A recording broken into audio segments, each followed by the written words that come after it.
I'm going to read from Isaiah chapter 55 and verses 12 and 13. For you shall go out in joy and be led forth in peace. The mountains and the hills before you shall break forth into singing, and all the trees of the field shall clap their hands. Instead of the thorn shall come up the cypress, instead of the briar shall come up the myrtle. And it shall make a name for the Lord, an everlasting sign that shall not be cut off. The 17th century poet John Milton was passionate about the subject of freedom. For example, when his wife abandoned him, his first wife that is, after only 1 month of marriage, he wrote a highly controversial book on how couples should have greater freedom in divorce. He campaigned vigorously for Britain to be free of what he considered to be the tyranny of the monarchy. And after the beheading of Charles I, to emphasize this point, I guess, he worked as one of Oliver Cromwell's secretaries.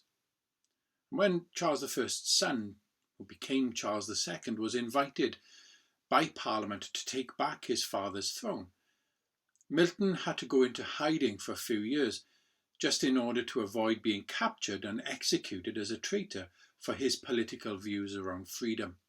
So it's small wonder that freedom was a subject that was close to his heart. So when he came to write his greatest poem, a poem called Paradise Lost, Milton used it to put the idea of freedom front and centre of the traditional story of Adam and Eve. Now, the poem is a dramatic retelling of the story of the first couple, and towards the end of its 10,000 or so lines, Milton describes how one day Eve hits on an idea to make her and Adam more efficient in looking after the Garden of Eden. They should split up, she says, and each work on different parts of the garden. Adam isn't all that keen on this proposed separation, but for Eve it becomes a question of freedom. How can this be paradise if she's not free to be alone? How can she be happy if she's not free to confront the unknown and all its dangers by herself? I guess this mirrors the central question around this story. Adam and Eve have been told not to eat of the tree of the knowledge of good and evil. But how can they be truly free if they're not free to know good and evil? And how can they be truly in paradise if they're not free? Eventually, Adam gives in to his wife. Go, he says, for thy stay not free absence thee more. Go, because if you were to stay against your will, then you're even more distant from me than if you were to leave. So Eve leaves for another part of the garden, and there, inevitably, she encounters the serpent, and again, inevitably, she eats the forbidden fruit. But for Milton, she eats it as a way of winning further freedom. The freedom, that is, of being Adam's equal. In a question that I guess echoes loudly still today, she asks, for inferior, who is free? Is there freedom in inequality? Adam, for his part, when he catches up with his wife, knows the catastrophe he will bring on the world if he follows her pattern and eats this fruit. And yet he can't bear to be in paradise without Eve. And so he chooses to be outside paradise with her. The result is that both are driven out of the garden by the archangel Michael and can never return. These 4 talks on Isaiah chapter 55 began with an invitation to a banquet that represents a relationship with God. And they end with an image of this relationship with God as a return to paradise and of true freedom. These verses that we've just read contain a spectacular promise. You shall go out with joy and be led forth in peace. This verb, go out, It's talking about an exodus. That's what it means, a return from exile. And what this is telling us is that to know God is to be led by God on a return journey from the exile out of the Garden of Eden. A return journey from exile of not knowing him, the exile of the fall. This is nothing less than the promised end to the suffering and hardships of living in a world bent double under Adam's burden. And God himself will lead us out. He will lead us out of our enslavement to suffering, loss, and to damaging ways of living, and into our new freedom. And so this is a picture of a relationship with God that focuses on the idea of freedom. But freedom is a tricky subject.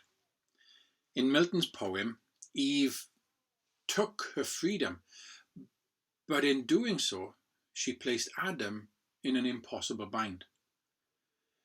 It reminds us that freedom has its limitations and its losses. For example, one person's freedom will always impinge on another's.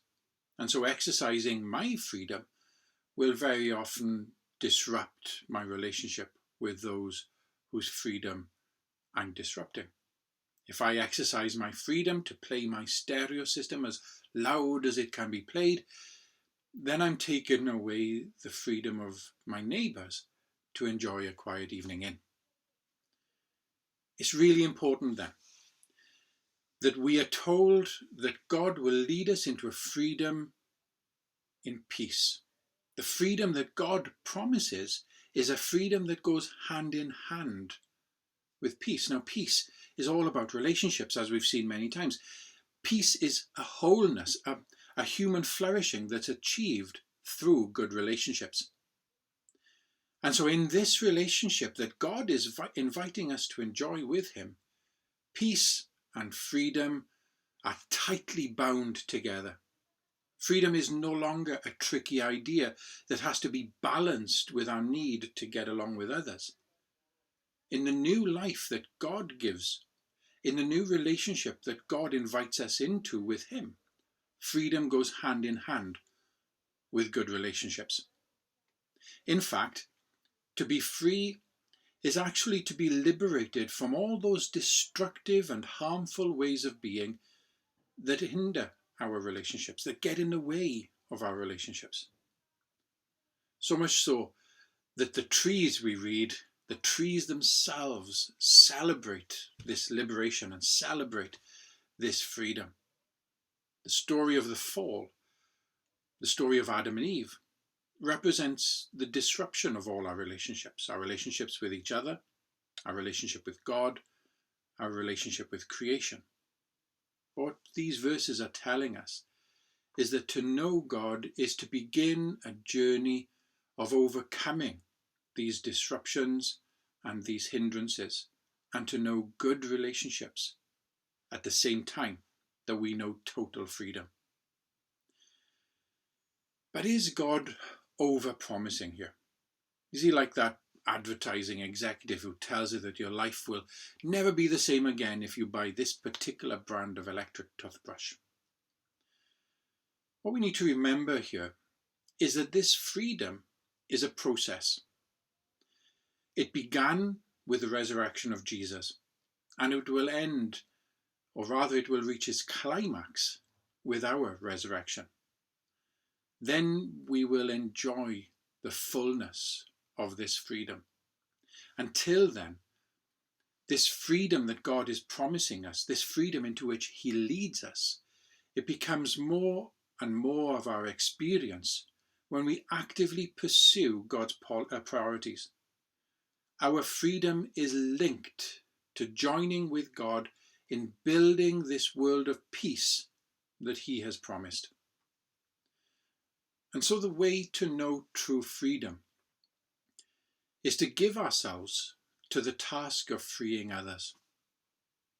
We are truly free when we build peace between ourselves and others, when we set others free from oppression and inequality. And so, for example, this means that we men recognize our privileged status in our society and work with women to further liberate them from oppressive structures in our culture. It also means that we white people recognize not only that we are privileged by our culture, simply by being white, but also that our privilege has been built on the foundation of slavery and is maintained by inequalities that are built into our institutions and into our culture. Freedom for us means listening to the voices of Black, Asian, ethnic minority people, and to work with them towards the pulling down, the dismantling of these inequalities. We find our freedom in the peace that comes when we work to help others enjoy the freedom that God has called them to enjoy. In Milton's poem, Eve ate the fruit because she wanted equality and freedom. If only Adam had used his freedom to create a relationship of equality between himself and Eve, then neither would have lost anything, and both would have gained true freedom and peace. Both would have found paradise.